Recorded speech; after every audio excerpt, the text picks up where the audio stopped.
In case anyone's forgotten, I have been talking for years and years and years about the Won Buddhist. And I think this week, we're reaching the end. As a reminder, the last section of the Won Buddhist is about the threefold practice and the three powers that we gain from the threefold practice, which is the power of cultivation, the power of inquiry or wisdom, and the power of choice in action, or mindful choice in karmic action.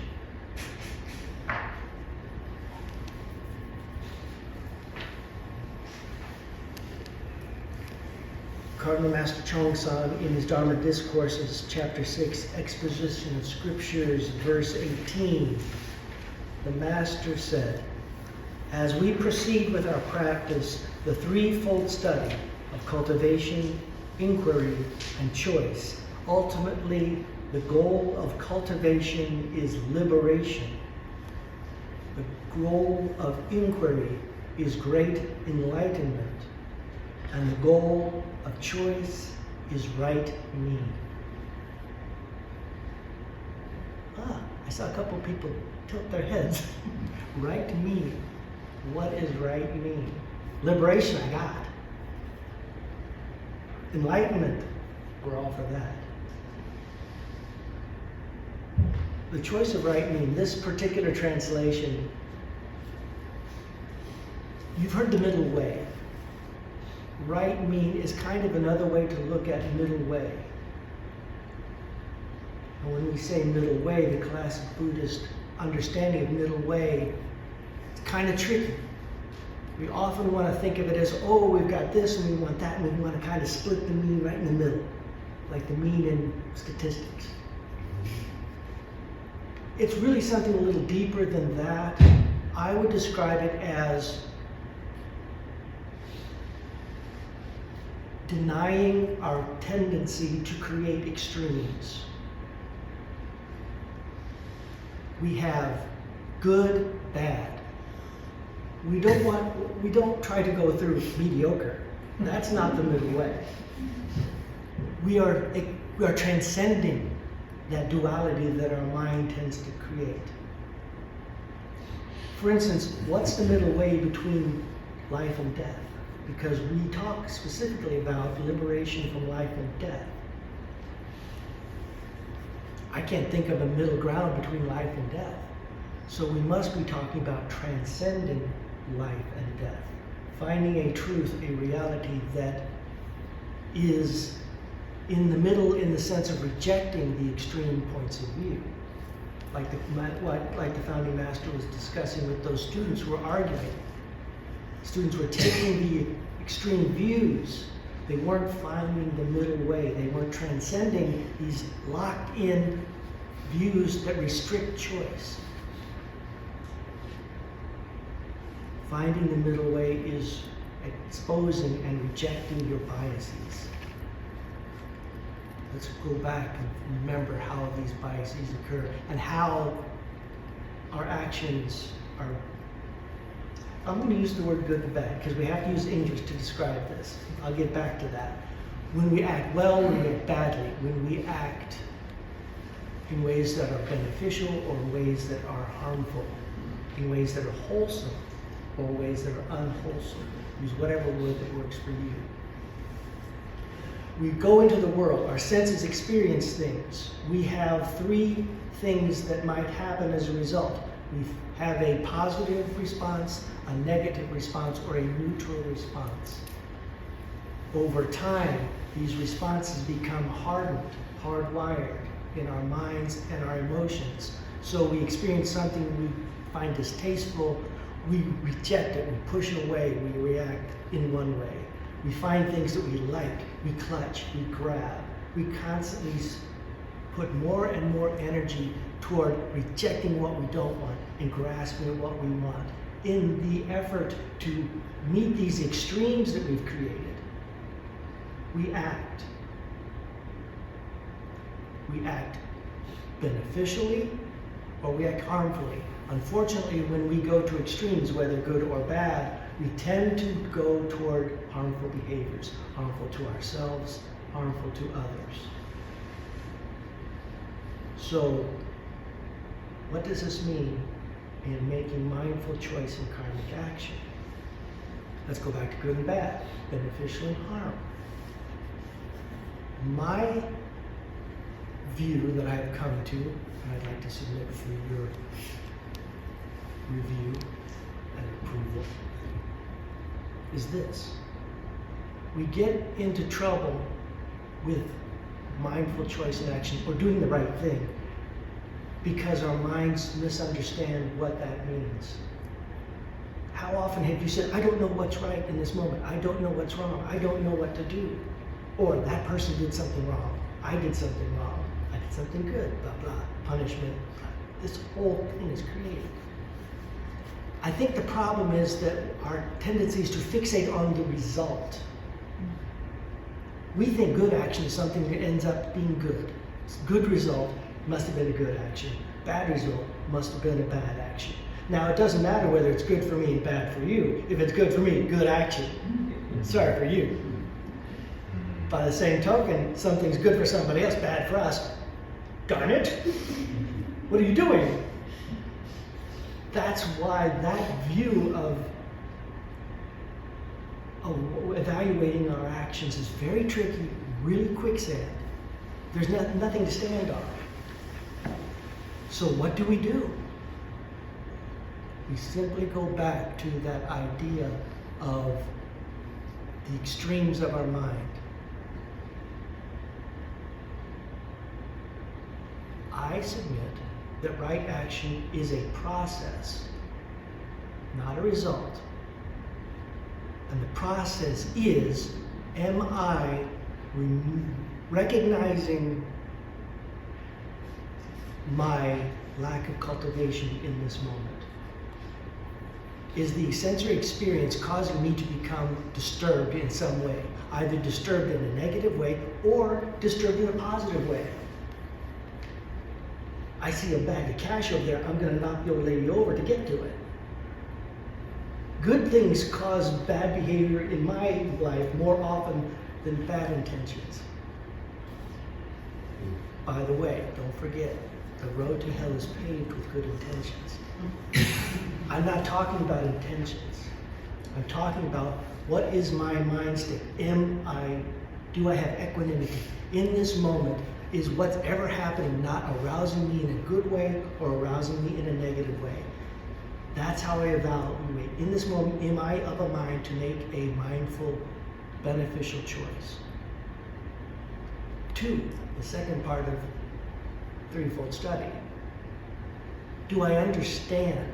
Am I seeing clearly? And I don't mean necessarily, do I understand every little intricacy of this situation? Do I understand how to fix this furnace? I'm talking about, am I seeing the state of my mind clearly? Am I identifying any delusions, attachments, or discriminations that are in my mind in this moment that it's going to color my action in this moment? So if I'm not calm, if I'm not clear, I cannot be certain my action will be beneficial rather than harmful. It's really simple in theory. Very difficult in practice because it's hard to keep a calm mind, and it's really hard to see ourselves clearly, to recognize what bias we might be holding in this moment. It's a lifetime experience. So, cultivating right action is a lifelong process. And I know that the moment I feel like I got this, I got to be on high alert. And I find, as a result, I'm much less likely to act than I might have been before. And I'm more comfortable with not doing anything because I'm just not sure of my state of mind. Don't say anything. Don't feel a certain way. Don't react. So in that moment, stop. Whether you really want something or really hate something, just stop. Does anything have to be done right at this moment? That's the first question I ask. And boy, 99% of the time, I really wish it were necessary to do something, but I have to admit it's not. And usually everything's good then. The world tends to work itself out okay. Maybe not to my liking at this moment, but I gotta live with that. And that's, for me personally, the hardest thing to recognize. Am I doing this because it is the right thing to do in the way I'm talking about, or am I doing it because it's kind of the way I want it? There's an interesting thing that I've been doing recently. I'm doing it purposefully for the last couple of years. When I talk to people who are much younger than me, and I'm finding every day more and more people are much younger than me. I don't know how that happened, but there it happened. There's a common thread. I heard this once and I started investigating because I want to know how widespread it is.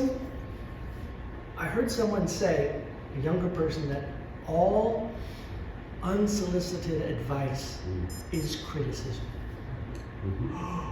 And if you're my age, you go, that's ridiculous. But I started thinking about it honestly, and I went, oh Lord, it is. And I'm not sure. I mean, I have to say, I don't know for sure. But my mind is more and more going to, wow, that's just me wanting you to do things my way, almost every time. So I'm kind of going, I gotta be very careful in that specific way. That's been my mind study for a couple of years now. The primary mind study is, am I doing something that's unsolicited and thereby criticism? Or am I doing something that is beneficial? That's a hard one. It's a really good exercise. I get tired all the time from it. There's not a lot for me to say about choice and action. It's so personal and it's so simple. It's all about practice, both in the moment but also in the big picture. Gotta meditate. Gotta work on equanimity. If you're not calm, you cannot do anything else. Gotta inquire. If you want to study scriptures and all that stuff, great. But you, at some point, gotta turn inward and look at yourself hard. What are my biases? What am I holding on to? What are those habits of mine that I'm creating? And guess what? While you're doing that, you are making good choices and doing something that's beneficial, certainly to yourself, but also for the world. Because if you engage in that practice, you cannot help but step back a little bit and decrease your unwholesome activity and increase your wholesome activity. That's what is difficult for me to hold on to moment to moment. Because I get frustrated. I see wrong things and I want to make them right. It feels limp and stupid and pointless to do this work inside. And oh, I'm helping the world by helping myself. But it really isn't that way. So relax and say, this is what I have to do right now, and it's enough. I understand the impulse to want to do more, and it's a good impulse to want to do more. But as I say, what's the road to hell paved with? People who haven't practiced well and get all puffed up and confident, like me. So that's it in theory. I have a sheet that I put out for you, and I didn't keep one myself, I don't think. But this, it's in the scripture book, by the way. Where is it in the scripture book? It's on page 43, the fixed term training and daily training, section 2, Dharma of daily training. We haven't talked about this for a long time. The items of heedfulness and daily application. All of these guys are related to the threefold study. Some of them are related to meditation and equanimity, some of them are related to inquiry, and a lot of them are related to how do you cultivate the right choice and action in any given moment.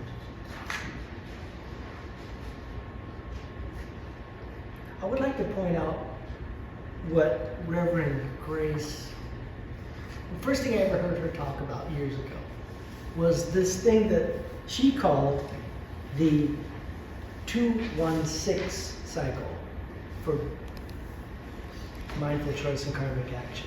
This can be done on a macro level. It's really geared toward in the moment.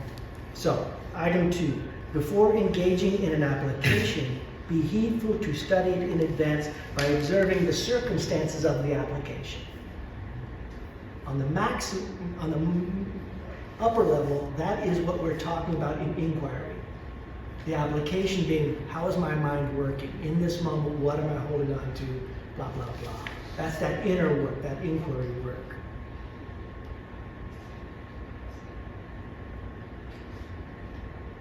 Then, you use it in the real world. That's what happens when you take that pause. Something hits you, you go, wait, what's going on here? What's going on with my mind? What's going on with them? Take that pause. Do number 2. I know when someone says something to you, you think, I have to respond now. The pause you take will seem like 2 hours, but it'll only be 3 seconds, trust me. Just take a second, a breath. And these things will happen to you if you get into the habit of doing that. Then number 1 happens. In all your applications, be heedful to make choices with sound thought. Having taken an assessment, I'm calm, I'm clear, now you can decide, I'm going to do this, I'm not going to do anything, blah, boom. That's when you do the action. Then you go to number 6. After handling any matter, while thinking about how you handled it, be heedful to assess whether or not you have carried out the items that you resolved, both to do and not to do. At the end of the day, or in a few minutes, reflect on what happened, how did I do, what could I do differently. Then you can turn to the planning. So on the big picture, and this is what journaling is about, don't listen to me talk about journaling because I don't know a thing about it. You look at your day and you went, this thing happened. I look on the big picture, what went down, what was going on with me, was it good, was it bad, what can I do differently? Then you plan for the next time that situation arises, especially if it's a chronic thing with a person or a situation. And you do that over and over and over again. And in time, not only will you do better in those situations, but you'll find that whatever you're holding on to will dissipate. And those situations will become diffused and not arise anymore, which is, of course, the ultimate goal. We don't want to spend our entire lives working on these skillful means and wearing ourselves out. We are trying to root out the root causes by this process so that they never are needed again. It's like a charity. The best thing that could happen is that the need for the charity disappears. The best thing that can happen to us is the need to practice disappears because we have rooted out those elements that are causing the issues. One more thing. It says, items that you resolve both to do and not to do. It's another way of thinking about choice and action. You can simply say, I'm not going to do this anymore. And choice and action. For example, I'm not going to eat a big bowl of ice cream at 10:30 at night right before going to sleep. Things I'm going to do. I'm going to put down that big bowl of ice cream that I'm about to fill at 10:30. Choice and action is incredibly personal. It's our own individual battles. You gotta fight it yourself, no one can fight it for you. But it's certainly something that you can share with your journey, you share it with yourself, with your buddies. It helps to talk about what you need to do, promise somebody. I do this all the time with the ministers. I'm going to do this, and I tell somebody that, so I not only have my internal, but I've now said it to somebody who I respect and I don't want to let down, and I create that thing for myself, a little extra help. Find a way that works for you, and it'll make a difference.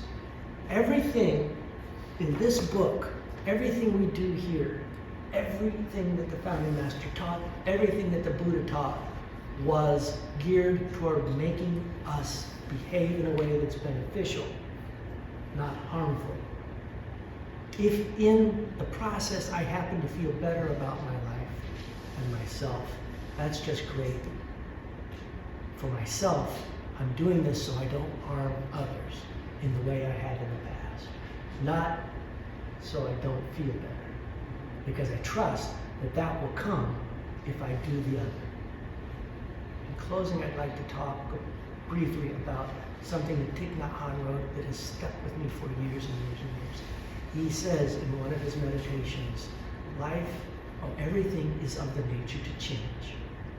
As I breathe in, I know that one day I will lose everything I hold dear today. As I breathe out, I realize that I cannot stop losing everything I hold dear today. As I breathe in, I know that my actions are my only possessions.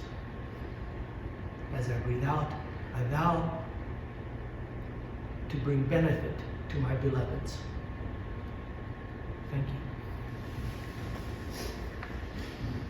Thank you, Brian. Comments? Thanks, Brian. Very interesting. I like looking at my brain work in the morning. Comment and a question. Comment being, I think it's interesting when you say beneficial. I think the mindset of going into what is, instead of thinking what is beneficial to me as opposed to what is beneficial for this moment. Mm. So not just thinking beneficial to me, but sure. This is how we hold beneficial. But when we say transcending, I always thought about this too, transcending life and death. What is your perspective on it? What do you mean by that in particular how it applies to this situation? When I use the word transcend, it kind of eliminates something from the equation for me. It exists, but no longer has an impact. So I'm not denying the existence of what it is I'm transcending. I'm just saying, yeah, but it doesn't matter anymore. Used to maybe, but not anymore. What the ants are doing, very important to them, doesn't really affect what I'm doing at this moment. I think that's what I mean by transcendence when I talk about myself. So transcending birth and death, for me, it's coming to a realization that nothing I think or feel or believe about it will have any impact. It is what it is. Understanding it's not going to change it. Why am I wasting my time on something like that? And I apply that to everything. Why am I wasting my time on where does he put the spoon in the drawer? I've transcended. So, that's what I would go.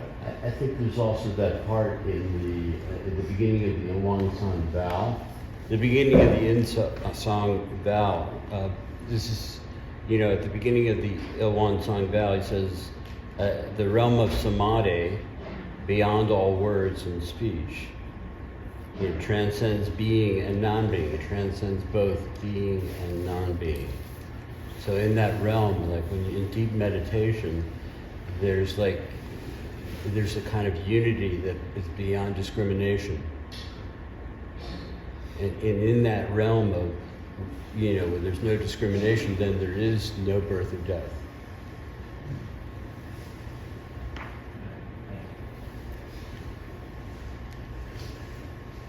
I had a moment while we were chanting the Heart Sutra where I realized everything was really coming back to mindfulness and being in the moment. And I had that same epiphany while you were, I had multiple epiphanies while you were speaking. Specifically, I went back to, I like me some Brian. You like yourself. And you do good acts, right? No, I'm saying that so respectfully and with honor because I love me some me. you love yourself. Yes, I go back to that all the time because, your words are, if you do good acts, it will come back internally too. Mm-hmm. What if it doesn't? What if you do good acts your whole life and it doesn't come back internally? Beautiful. Thank you so much. All right.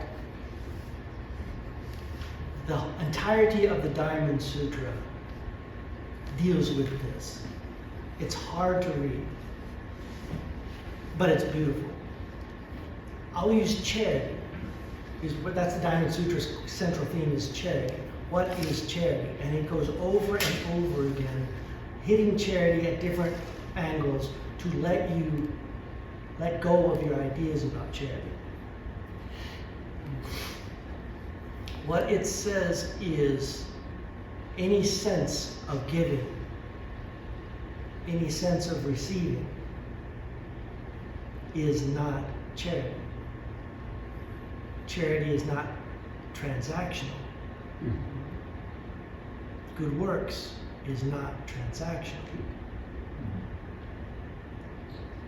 One of the delusions that I have to drop is fairness. I played by the rules, I should be getting rewarded. I didn't get rewarded for playing by the rules or doing what I perceive as playing by the rules. Now I'm resentful.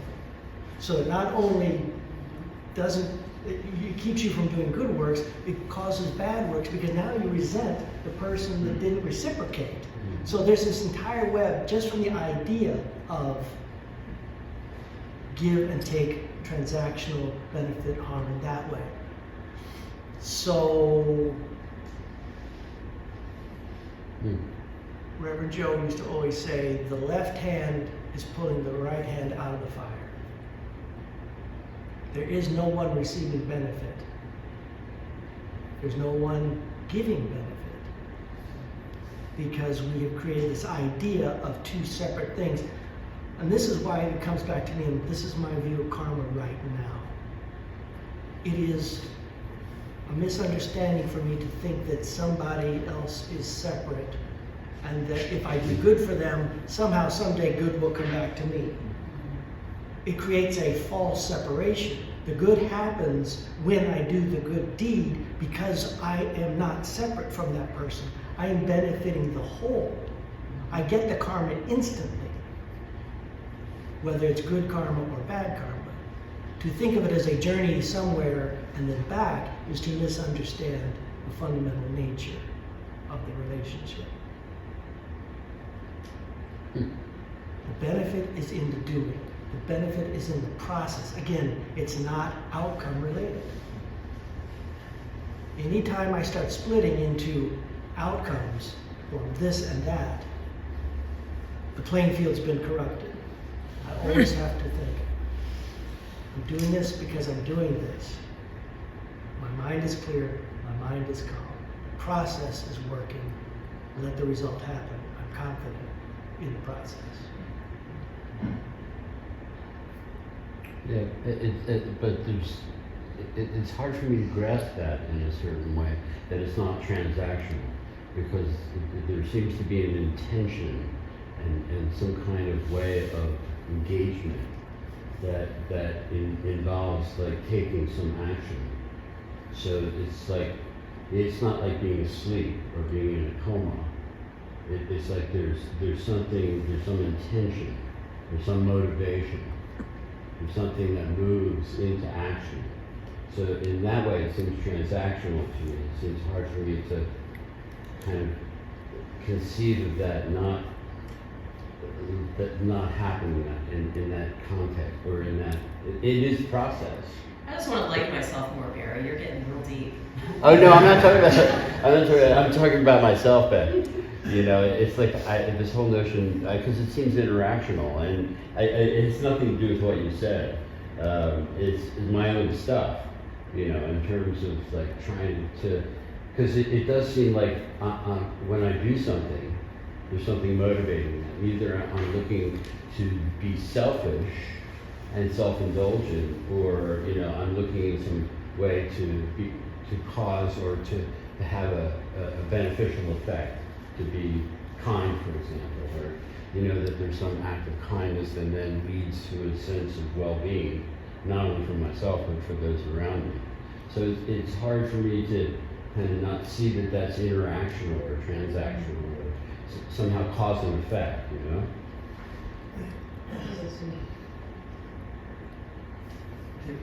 you're focusing on the process and the input, right? Because the results of any action that you take are really out of your control. Because there's so many variables, there's so many other people, there are so many things that you cannot understand. But if you have worked the process, then when you have an action, whether it goes well or it doesn't go well, there's a solace in it that you follow, right?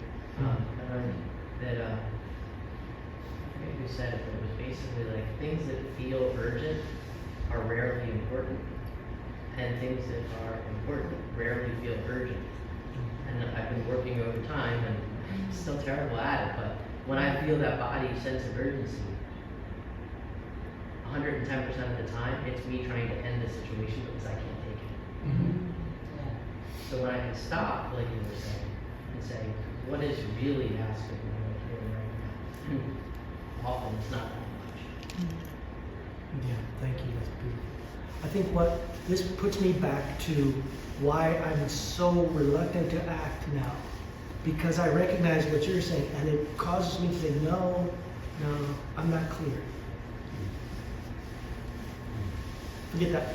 Get rid of that word. That's not. What I mean is, my mind is not right at this moment because I have an idea. I have an idea that something's going out.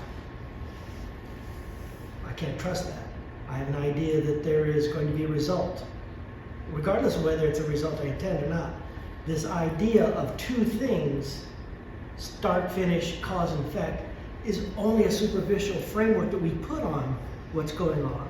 What's going on is, as you say, so complex, such a vast web of interconnectivity. To consider something as simplistic as karma in that give and take way completely misses the point and leads us to think we have some understanding and can then exert some control.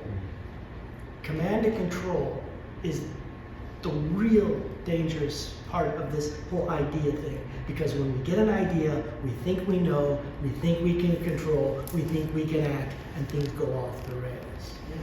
It doesn't mean it's not true in some cases. It just means we can't assume. I can't assume. Therefore, I'm very cautious. I'm sorry, I gotta get you guys out of here at some point, so. Angela, I'll give you the last word. I was just going to say that we are innately good. It's when delusions arise and disturbances arise that the commotion comes in. But also, when we attach expectations on things, if we do things just expecting something, then we're going to be disappointed. If we just do them because it feels good to do them, because that's innately who we are, then there is no expectation. All right, last word from me.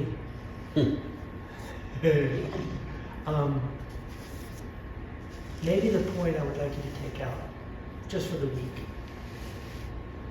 be aware of when you have that impulse to make a change in something or to do something. Stop for a moment and think, is this just because it's the way I want it to be?